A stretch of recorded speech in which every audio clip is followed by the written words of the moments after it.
In this video, we're going to go over Formyoula start to finish. So you should have now received an email from Formyoula letting you know that we've created a Formyoula account for you. So you should get an email very similar to this. Formyoula is built out mobile first, so it does have mobile applications for Android and iOS that you can submit on your phone or your tablet. So once again, you should have received an email from our Magnolia River account giving you your username and password just like this. So we can click this download application form, and this will put you right on the Formyoula website. It's formyoula.com if you need to get there in the future or want to bookmark it. This gives you links to download the apps if you want to, but obviously, as you can see here, we can use the desktop mobile browser right here. So we're just going to go to sign in, and we're going to sign in with the information provided in our email. So we'll just do a sign in, a regular sign in, not sign in with Salesforce. And then you now will be dropped into your dashboard here. So we'll have the project form here for you. So once we have everything ready and we've shared the form with you, you will see it in the list here. What you need to do then to create a new entry is you can submit new entry, and it'll put you in the mobile view. So this mobile view, you can then see all of your recent entries. So those will be in the list here. You can click to show more entries to see them down the line. See, I can see all these entries that I've input. Or you can click on the project form here. So if we click on the project form, we are ready to now start creating our input into the form itself. So we have a couple actions here, that we can take. A new project. So a new project would be similar to your blue sheets. So this is something that is not in Salesforce or in Uninet at this point. It is a completely new project for that customer. Sub-project addition would be a new project or task that's added to an existing project in Uninet. And then a flat out just employee addition. So if you need to add an employee to a project, you can use this selection. So let's go to the new project. So you can select your sheet type. So you guys already are used to this concept by the sheets that you currently use. So go ahead and select which one you want. In this case, it would be a blue sheet. You can search the project account in Salesforce. So this is the name in Salesforce. So for our test case purposes here, I'm just going to search a test class.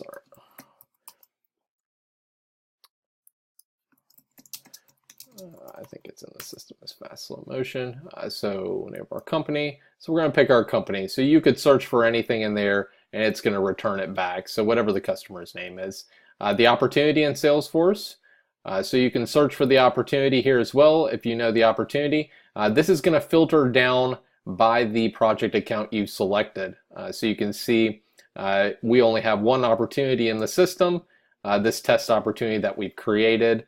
Based on the account fast slow motion. So this is already set up, so we could go ahead and select this if it was the right one, and then we can put the project title. So anything denoted with a little red asterisk is required. We'll probably end up making more fields required, but as of now, these are the required fields. The client project number, the Uninet project number if you know it, if that's necessary. The project type. This always needs to be filled out, so we'll just say, for this case, it's a field inspection. So this is an inspection opportunity, and the business unit is inspection. We could go through and then fill out the relevant fields. So let's just say, for example, we have some other abilities to mass select employees based on an engineering project. Let's just say this was an engineering project. We'll make sure we put our correct business units. We'll put our description. We'll pick our project start date. So you can come down to the right here and there's a nice drop down calendar that you can select with. You can select the project manager or capture manager within Salesforce. You can search for a person. So that's another simple find. So if we wanted to search in the system here, we could select based on that. And add it to it. Your documents on file, your invoice methods, so all these are very self-explanatory. One thing you get with the engineering side of things is the ability to mass add people to the project. So standard on the blue sheet on the back, you would have any amount of employees to add based on the engineering department on the system. So we've gone ahead and input these into Formyoula, and these will be kept up with by the Magnolia River team. But you can see we can mass select. So this is a multi-select pick list. So let's just say we wanted to add every person on the Decatur team to this project so that they can be input into Uninet. We can go ahead and select them all and they're ready to go. We could also select Florida team members. So when we submit this, we don't need to go and use this add employee. So we'll look at that. But once you submit the project here, we will then have all of these people added to the project. So it's just a quick way to do it. Now, if we didn't want to do this, let's just say we didn't need to mass select these, right? You can do a control click to deselect. And we want to just add employees one by one. So there's this add employee option down here at the bottom. And then you can select who you wanted to add. So if we just wanted to add Adam Carr just by itself, you can do this option, add a note about it, and you can add them here. So just click add, and then it'll keep adding them up on there, and you can submit them as is. So you can go back in and you can delete these if you need to. The next option is the Uninet task selection. So this is how tasks are created in Uninet. So there are generic tasks built out specifically in Uninet based on the project type. So engineering, GIS, and field inspection all have their different task types that get built out into Uninet that people charge to. So you can go ahead and create all generic tasks for a project, or you can select tasks individually. If you know the specific tasks that need to be added for this project, you can add them in here and we can take a look. So now this will filter down, this will provide the full list based on the project type of all the tasks that are available to be added to Uninet. So if we take a look at this search list, you can just select them at this point. So let's just say we wanted project management. We're going to add it. We'll add another task here. Let's just say we want document review as well. Let's just say we want one more and we'll pick paperwork and we'll add that. So now you have specifically added these tasks to send over to the team in Salesforce to add to Uninet. Now they can go in and add to them later, but if these were the key ones that you wanted to get added in and not just all the generics, this is how you would want to approach this. So once you have everything filled out on here, we're just going to simply do a submit.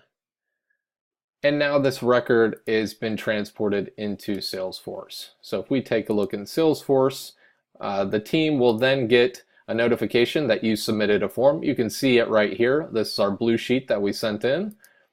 So if we take a look at the data, we have all of our relevant data. We have the specific tasks that we asked to pass over for this project. It gets filled out with all the generic expense types as well. And then we didn't add any employees, but if they were added, they would be down here in the list. So that is going through the whole process of submitting a form within Formyoula. So if you wanted to look back at your past entry, you can see our most recent entry is here. You can click on it. You can see all the details of what you went back and inputted in the system. So if you need to go back, you can come up to the top here and use the top menu. If you need to go again, we can go again. So new sub-project addition is going to look very similar. Selecting the parent project or project account obviously is required. The sheet type, once again, is available. And then you can put the relevant information in there and it'll pass in. It looks very similar to a new project. Employee addition. This is something that you are going to add an employee to existing project. So let's just say we wanted to find our project here. We'd select it. Once again, then we would pick our project based off that. So we'll just say, we'll look up our test project that we just created. We'll just say we want it on this project and we're going to add an employee in the system. So we'll just say we want to add Adam here. We'll do a search. We want to add Adam Carr to this project. So we'll maybe put a note. We'll do an add, and then we can then submit this in. So if we submit, at that point, that goes in and adds to the existing project in Salesforce for the team to add up. So then it'll be replicated in here. If they wanted to take a look, they can then come down to the project. The team will get alerted that you added somebody to the project, and then we can then see the people added to. So you can see what it looks like to add people. You can see we added Adam Carr to this project, and now he's available in the system, and he will get then manually added to Uninet. So this is the full usage of Formyoula. If you have any more questions, please feel free to reach out to Emily. She can then send those questions back to me, and we can change anything that you might think needs to be revised.